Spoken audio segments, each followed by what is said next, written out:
Capcom wants to bring more Monster Hunter games to the Nintendo Switch, but is Monster Hunter Worlds going to be one of those games? Pokemon Go is back and has one of its biggest months ever, and the story of Agony gets weirder and weirder. All that and much more in the Wednesday, June 27th edition of RGT News. Let's go! RGT News coming at you right now. Woo! RGT 85 coming to you with the freshest video game news. Now take it away.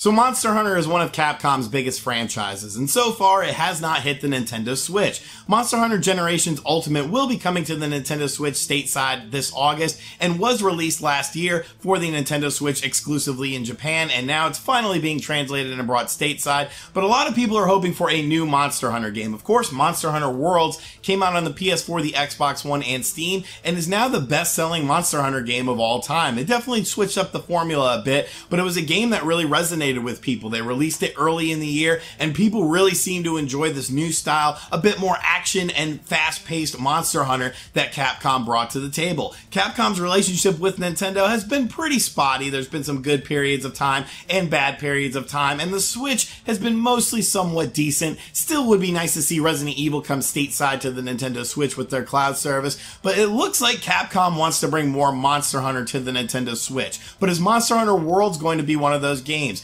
In their recent shareholders meeting, Capcom said that it cannot be done on the Switch when talking about Monster Hunter Worlds. So it looks like the Nintendo Switch will not be getting any sort of port of Monster Hunter Worlds, although some third-party companies have actually tried to say, hey Capcom, we can port this game to the Nintendo Switch. It looks like they're not interested in that. Capcom, however, did say that future Monster Hunter games would be developed with the Nintendo Switch in mind, though. So basically what they're saying is they're probably going to have more scalable games when it comes to the Monster Hunter universe. Obviously, the Nintendo Switch is not as powerful as the PS4 or the Xbox One, but it's still a system that's selling really well, and Monster Hunter games tend to do very well on Nintendo platforms. I'm sure if Monster Hunter Generations Ultimate does really well when it comes out on the Switch this August, they'll definitely be more open-minded to it. It just looks like Capcom is not confident in Monster Hunter Worlds running on the Nintendo Switch. Are you surprised by this? Do you want to see more Capcom Monster Hunter games on the Nintendo Switch? Let me know in the comments section down below. Agony is a game that I reviewed on the channel a couple weeks ago, and it was a game that I was actually looking forward to playing. But unfortunately, it was just a buggy mess of a game. It definitely did not hit that stride that I wanted it to. The AI was broken, the interface was clumsy, nothing really made sense within the game, and a lot of people were upset because this was a crowd-funded project. Well, the company behind it, Mad Minds, promised that an unrated version featuring all of the gratuitous content that was cut from this version of the game would be coming out. They promised this early in June. Well, 19 days later, yesterday, they said that this game has already been canned. Agony Unrated has officially been canceled. They've already canceled the unrated game that they announced 19 days ago. In a post on their Steam page, Mad Minds said, our company is currently struggling with financial problems, and due to technical and legal reasons, Mad Mind must cancel the development of Agony Unrated. And a lot of people are upset about this, because obviously this game was an absolute flop. A lot of people put a lot of money into this game, and they were expecting something good, but like we've seen with a lot of Indiegogo and Kickstarter campaigns, it always doesn't come to fruition the way you expected it to. And it doesn't really surprise me that the company is now struggling financially, because this game was just absolutely abysmal. Like I said, check out my full review of the game. It was honestly one of the worst games I've played in a long time. Definitely a contender for worst game of 2018. And I really wanted to like the game, but I couldn't even come to stomach the game. It was just so painful to play it. And it does not surprise me. I do feel bad that Mad Mind is in a financial peril, but if you release a bad game, you're not going to get good game sales. And it really sucks for the people who back this game. It really sucks that Agony Uncensored won't be coming out, because I don't know, maybe they could have polished some things. They do say that additional patches will be coming. They have laid off some people, but it's obviously just a shit show of a game right now. The company is in peril, and it doesn't look like things are going to be getting any better. So the agony continues with Agony.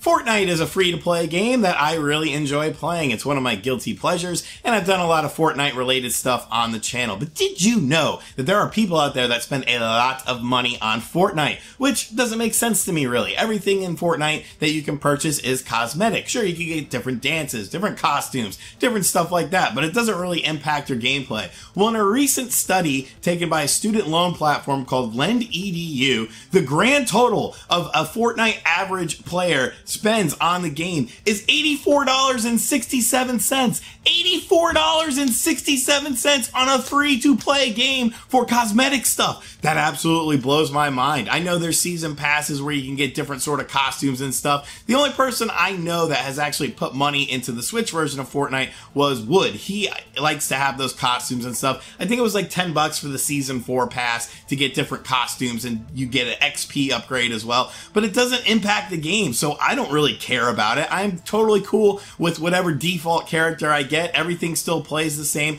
Everything still feels the same. But almost $85 is what the average Fortnite player spends. So Epic is making mad bank right now on a free-to-play game. It's absolutely crazy. How much have you put into Fortnite when it comes to money-related things? Let me know in the comments down below. The NBA Live 2019 cover athlete has been revealed, and it is Joel Embiid from the Philadelphia 76ers. And that is a much better pick than LeBron James, because I like Joel Embiid. I think he's a very good player, and he doesn't really seem to have these attitude problems that a lot of NBA players have. Now, I still have no hope in NBA Live 19 being a great game. What I saw from the game at the EA press conference didn't really sell me on the game at all. They really did improve some things with NBA Live 2018, but it's definitely going to be difficult for them to knock off the king of basketball games, that being 2K, of course. Now, NBA Live 2019 will be coming to the PS4 and the Xbox One. There is no Switch version of the game, but honestly, when it comes to the basketball pedigree, NBA Live has been a bit lacking. But it's nice to see Joel Embiid get some kudos on this, as I am a fan of his gameplay. Are people still playing Pokemon Go? The answer may surprise you. Pokemon Go has had a massive resurgence, more than likely due to the fact of Pokemon Let's Go Pikachu and Let's Go Eevee being announced for the Nintendo Switch and releasing this year for the system. Well, because of this announcement, Pokemon Go saw a surgence in the month of May that is massive, absolutely massive. Pokemon Go generated $104 million in May 2018. That is a 174% increase over May 2017. It was the 4th highest earning mobile game of last month, and it's been on the market for how long? It's absolutely crazy to see the power of Pokemon. And things like that are kind of why I feel that Pokemon Let's Go Pikachu and Let's Go Eevee are going to sell a lot more copies than people are really anticipating. People are sort of viewing this as an offshoot game, not a main game. I actually did a video on that. Make sure you guys check it out to see sort of where I came up with my financials for this. But I really think that Pokemon Let's Go Pikachu and Let's Go Eevee is going to rake in tons of dough. And the resurgence of Pokemon Go on mobile devices really shows that people are still deep into Pokemon, and they are looking forward to this game coming out.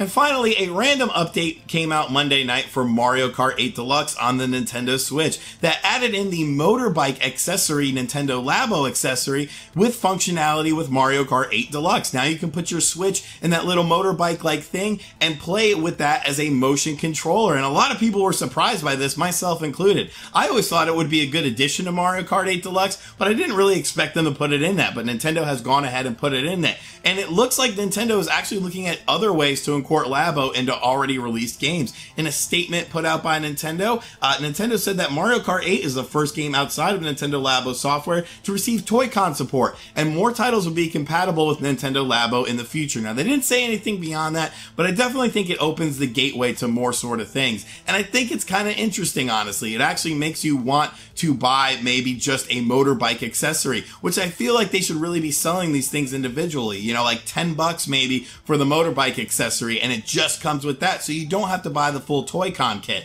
I actually think people would be more interested in spending little amounts of money than big amounts of money when it comes to Nintendo Labo, because, you know, $10 for cardboard or $60 for cardboard. Parents, I think, would be more gravitating towards the $10 thing. And hell, even I might give it a chance to put together this little motorbike thing. It'd probably take me about 2 weeks, because obviously I'm an idiot who can't construct cardboard, but I'd try, damn it. I would try. Alright, and that is going to do it for the Wednesday, June 27th edition of RGT News. As you can tell, my voice is still a bit hoarse from Too Many Games 2018. Hopefully after tonight we'll be back 110%. But yes, it was a fantastic time at Too Many Games. I did a video on it. Make sure you guys check it out. I used all of your guys' pictures and videos that you sent to the Facebook page to sort of flesh it out, because I took one picture and no videos at the entire event because it was just very overwhelming. But it was a great time. I'm glad I got to meet so many of you guys. And as always, thank you for supporting the channel. Thank you to everyone who came by my booth. And thank you for watching this video. If you're new to the channel, make sure you subscribe and turn on notifications. RGT News is every Wednesday and Friday morning at 9 a.m. sharp. We're doing all sorts of crazy stuff on the channel this week. We got a Wolfenstein 2 review. We got a Crash Bandicoot Insane Trilogy review. Who knows what other games I'll end up reviewing or talking about, but there's definitely always stuff to do, and that's why I'm here. So thank you for checking out this video, and as always, I will see you guys on the next one. Later. RGT 885! RGT 885!